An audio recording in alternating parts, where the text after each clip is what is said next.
Now impulse on coughing फिर देखेंगे कोई भी स्वेलिंग जो कि एब्डोमिनल कैविटी, प्लूरल कैविटी यानी लंग्स की कैविटी, देन स्पाइनल कैनाल या फिर क्रेनियल कैविटी में अगर हो कोई भी स्वेलिंग, तो हम लोग पेशेंट को कफ करने बोलेंगे तो वो जो स्वेलिंग है वो बड़ा हो जाएगा. देन चिल्ड्रन के केसेस में क्राइंग विल ऑल्सो वर्क.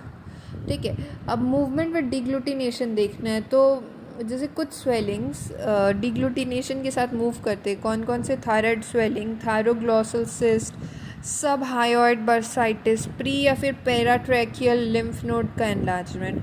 अब movement with protrusion of the tongue जैसे थायरोग्लॉसल सिस्ट होता है, moves up along with the protrusion of the tongue showing its intimate relation with the thyroglossal tract. ठीक है. थायरोग्लॉसल tract जो कि टंग के फोरामेन सीकम से होकर के जाता है, वो जो सिस्ट होता है उसमें. Now skin over the swelling. अब हम लोगों को स्किन देखना है स्वेलिंग के ऊपर कि कैसा है.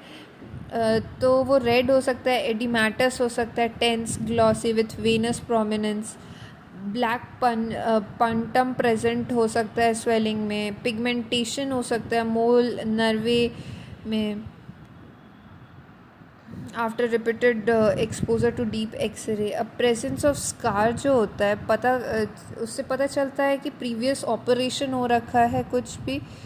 अब इंजरी अगर है तो रेगुलर स्कार होगा. प्रीवियस सुपुरेशन हो रखा है तो जो उसका स्किन है स्कार में वो पंकर्ड हो जाएगा, ब्रॉड इरेगुलर हो जाएगा. कभी कभी स्किन में ग्रोथ लुक्स लाइक प्यूडी ऑरेंज होगा तो पता चलेगा कि लिम्फ नोड का ऑब्स्ट्रक्शन हो गया स्किन के लिम्फ नोड का. ब्रेस्ट कार्सिनोमा में ये सबसे ज़्यादा दिखता है प्यूडी ऑरेंज. ना हमें देखना है कि कोई प्रेशर इफेक्ट है क्या, जैसे कि limb distal to the swelling. जैसे अगर स्वेलिंग हुआ है उसके बाद का जो लिम्ब है या फिर जो भी पार्ट है उसमें स्वेलिंग हुआ है क्या, तो वो हमें पता चल जाएगा कि इस स्वेलिंग की वजह से जो डिस्टल है वहाँ पे एडिमा हो रखा है. जैसे कि oedema of the upper limb axillary swelling में, तो वो बताता है कि वो लिम्फ नोड की वजह से हुआ है. ठीक है. एंड